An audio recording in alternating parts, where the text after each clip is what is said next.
Your abuela's kitchen was unforgettable.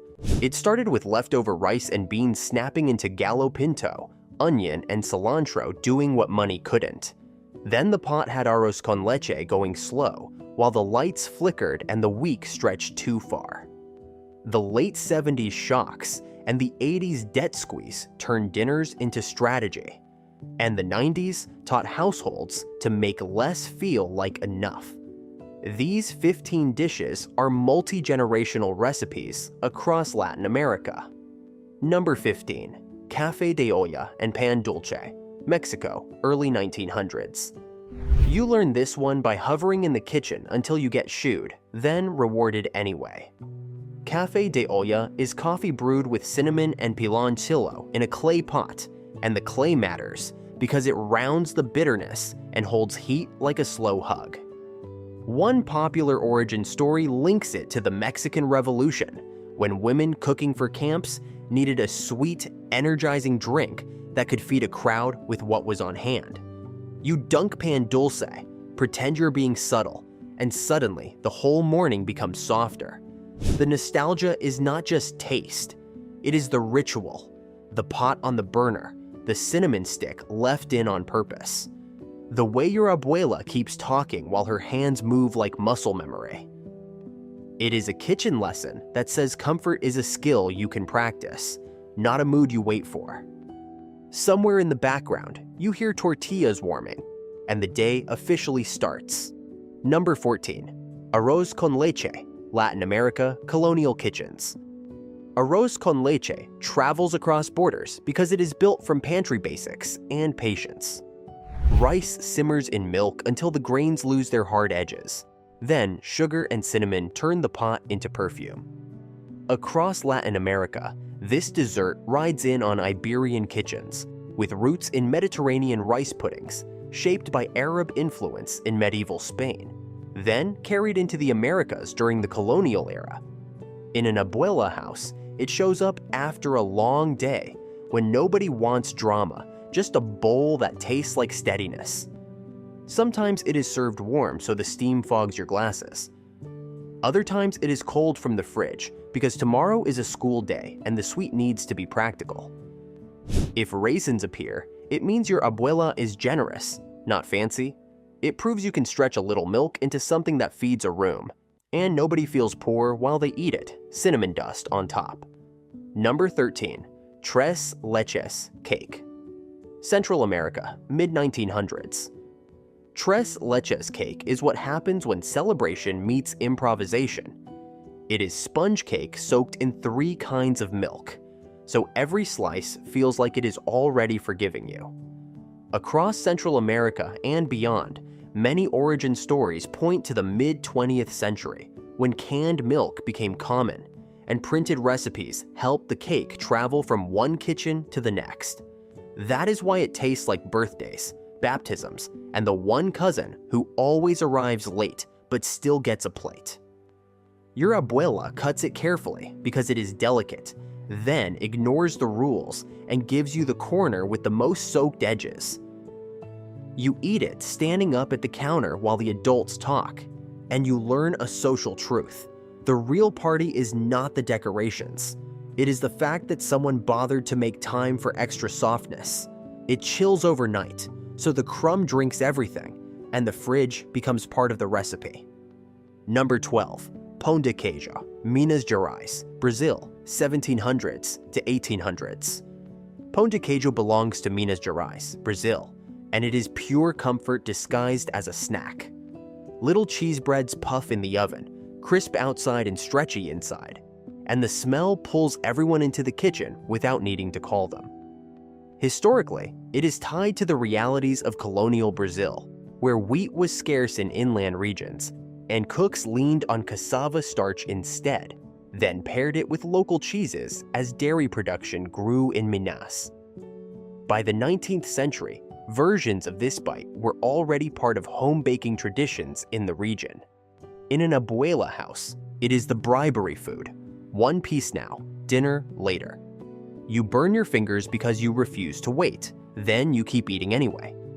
It is the kind of recipe that teaches you happiness can be small, warm, and repeatable. even on ordinary weekdays.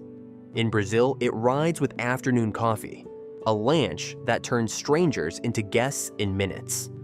Number 11. Gallo Pinto, Costa Rica and Nicaragua, 1800s to 1900s. Gallo Pinto is the breakfast that makes you feel like the day is possible. In Costa Rica and Nicaragua, it is rice and beans cooked together until they become one thing, not two ingredients sharing a plate. People debate origins, but it became an everyday anchor in the 19th and 20th centuries, a reliable meal for working mornings and tight budgets. In many homes, it is built from leftovers on purpose, because yesterday should still help you today. Your abuela reheats it in a pan, adds a splash of something savory, and suddenly the kitchen smells awake before anyone speaks. Egg on top, a slice of cheese, maybe plantain on the side, and you are set. In Costa Rica, many plates get a dark, tangy splash of salsa Lizano, while Nicaragua leans smoky and bold. Eat it long enough and you realize it is not just food, it is identity served hot, and a reminder that consistency is also love. Number 10. Pupusas, El Salvador, indigenous roots to today. Pupusas are El Salvador on a plate, and they are built for togetherness. Thick corn tortillas are stuffed, sealed, and cooked until the outside blisters. Then you eat them with curtido and salsa while someone in the house argues that theirs are the best.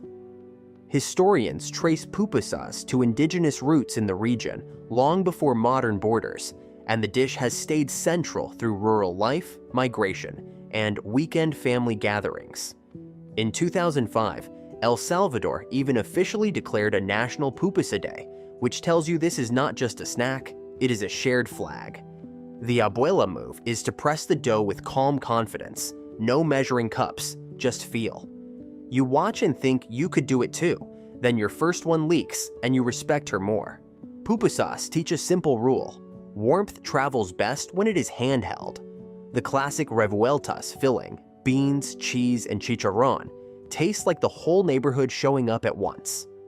Number 9. Arepas, Venezuela, and Colombia, pre-Columbian to modern. Arepas sit at the center of Venezuela and Colombia like a daily heartbeat. Flat corn cakes cooked on a griddle and split for fillings, they handle breakfast, lunch, or the emergency dinner that still feels intentional. Long before the colonial era, indigenous peoples in the region were already shaping corn into breads like this, built to be portable and filling. Modern arepas became a universe of styles, from thick and fluffy to thin and crisp, because every household tunes the dough to who is coming to the table. You do not get a speech. You hear the soft slap of masa, then the hiss when it hits the hot surface. Butter melts into the middle, cheese stretches, and suddenly the day has structure. Older kitchens used slow ground corn, and modern harina made the weekday version faster without killing the soul. On a budar, the crust browns evenly, and the smell pulls neighbors in, like a small breakfast festival outside. 8. Ajiaco Santafereño, Bogota, layered traditions. Ajiaco Santafereño is Bogota in a pot, especially on cold, rainy afternoons when the city feels gray. This soup layers different potatoes until the broth turns silky. Then chicken and corn make it hearty without making it heavy. The signature is guascas, an herb that gives ajiaco its unmistakable aroma, and the finishing touches, cream and capers, show how Colombian cooking holds indigenous and Spanish threads at once. That blend deepened through the colonial period, when local ingredients met European techniques, and the capital formed its comfort canon. In an abuela kitchen, ajiaco is served with a seriousness that feels like a blessing. You get a bowl, then another, because the point is to leave stronger than you arrived. It is the soup that teaches you weather does not have to win, as long as someone keeps a pot going. Many bowls get avocado on the side, and papa criolla melts like butter, making the broth feel velvet, not heavy. Number 7. Locro, Andes in Argentina, pre-Columbian roots and national days. Locro is an Andean stew that shows up in Argentina, and across the highlands as the cold season sets in.